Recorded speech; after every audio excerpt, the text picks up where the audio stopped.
All right. Thanks everyone for the questions for this week. There were a lot of really good ones. Took me a lot longer than I was expecting because of that.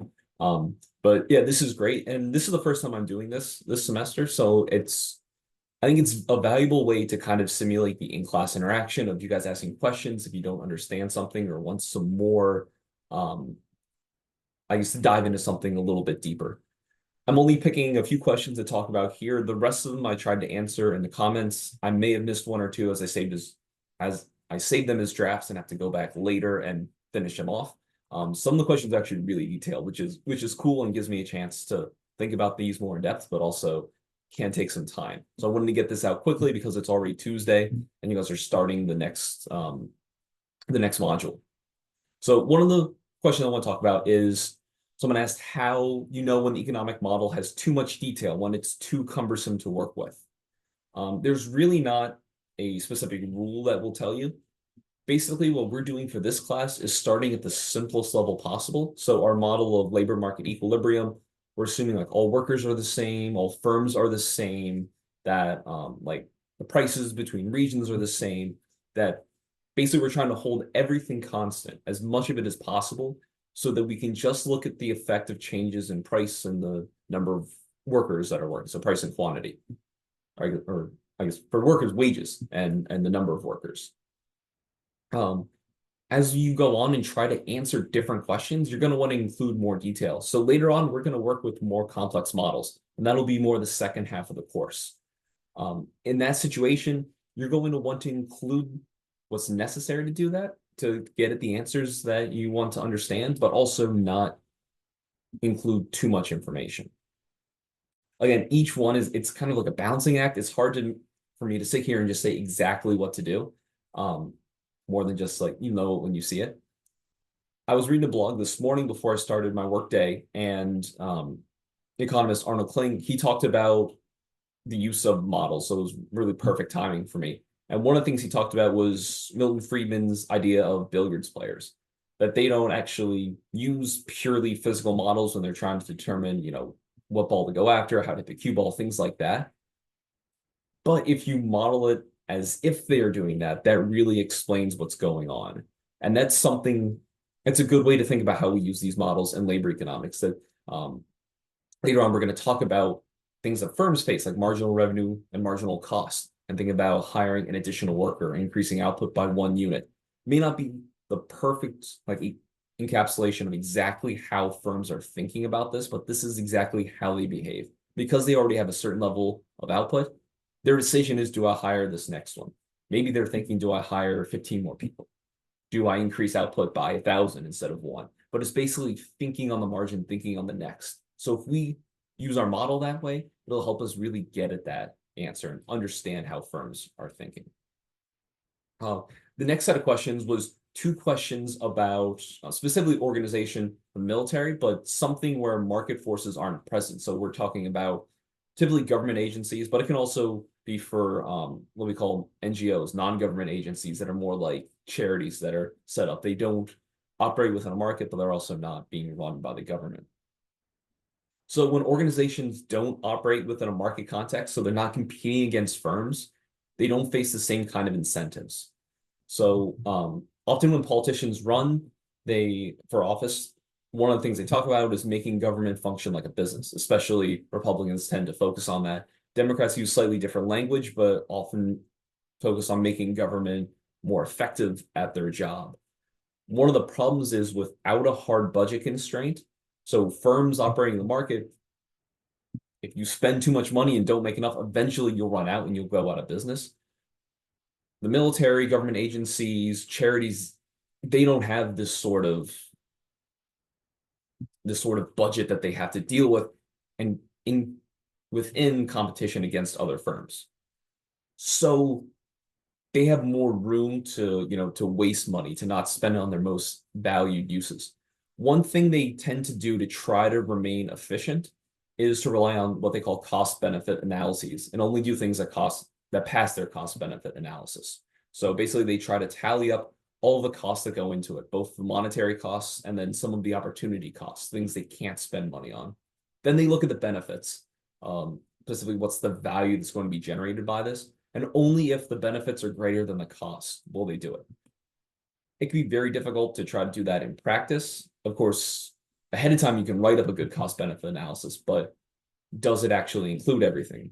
When you actually put it into practice, it may not do that. But a lot of government agencies find it difficult to go back and do a retrospective analysis over the past 10 years. Did this pass the cost benefit?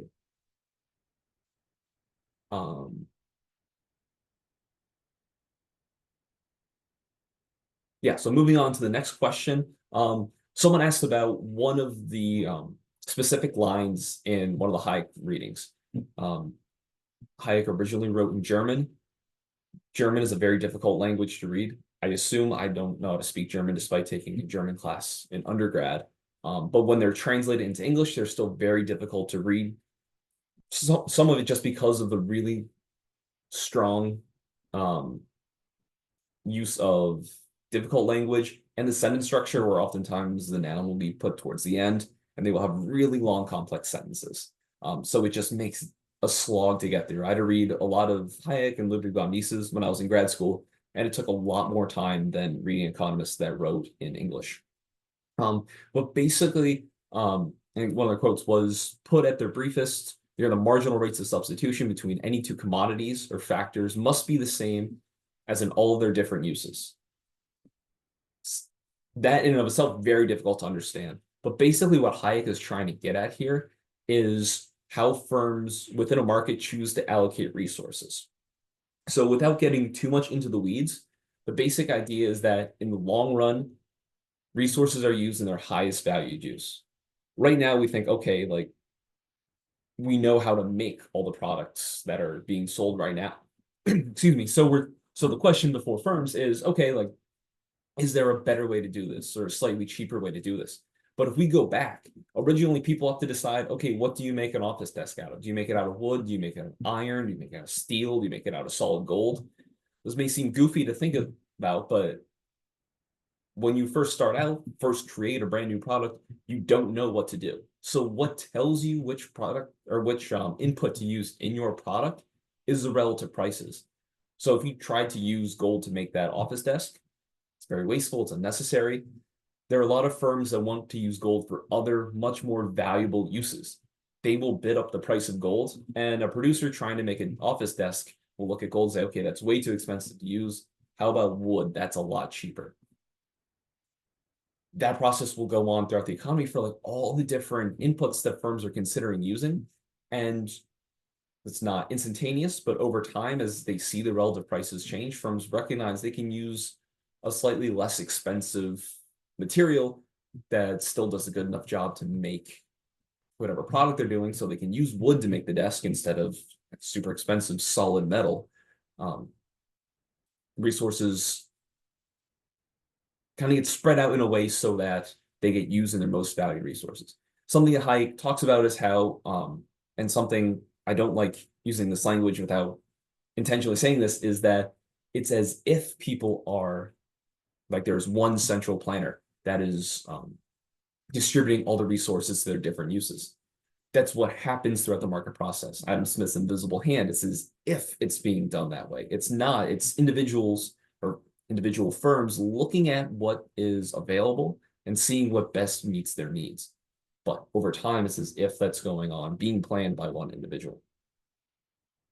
And that is a perfect way to lead us into the next question. Someone asked, what makes central planning so great in some people's eyes? Especially after reading Hayek say, central planning is bad. What is sort of the argument in favor of it? One of the big ones at the time that Hayek wrote against is there is a belief that the free market, the competition in the market, which filters out the bad alternatives and the poorly performing firms, is also wasteful. You have all these resources that's being used in the meantime, people working for these firms, putting their life into something that ends up failing because it's not good enough. Why don't we just organize the entire economy from the get-go? Put the resources in their highest valued uses, and then not need to have all this wasted time, effort, and energy, and have all this destruction. But people losing their jobs when the company goes bankrupt is a big deal. That really, really messes up their lives for at least a time until they find a new job, if not for an even longer time if they can't find, a job that was as good as the previous one. So there's this human cost and there's also an economic cost.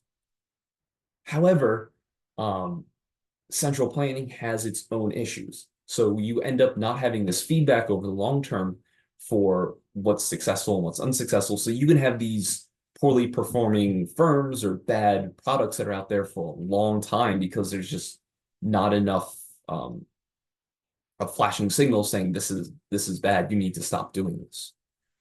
Now, the discussion on central planning and on how firms act in a market may seem that it's a little unnecessary for a course in human resources. I know not all of you are in the human resources program, but that's how this class is designed. That's what it's been set up for.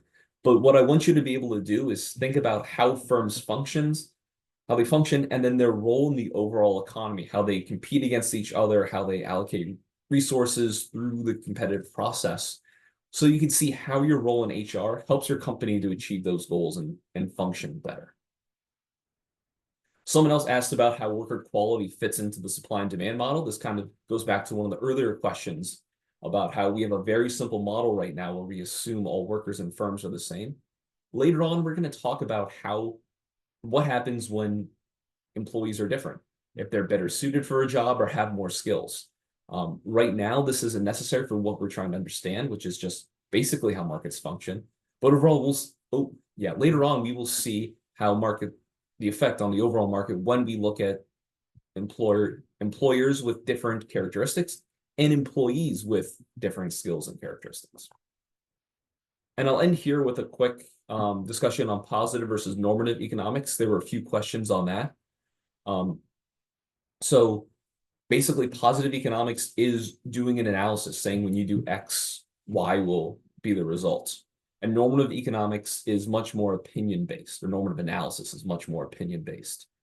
A few of you asked about the angel and devil test. You seem very not confident, but you explained it perfectly at the same time.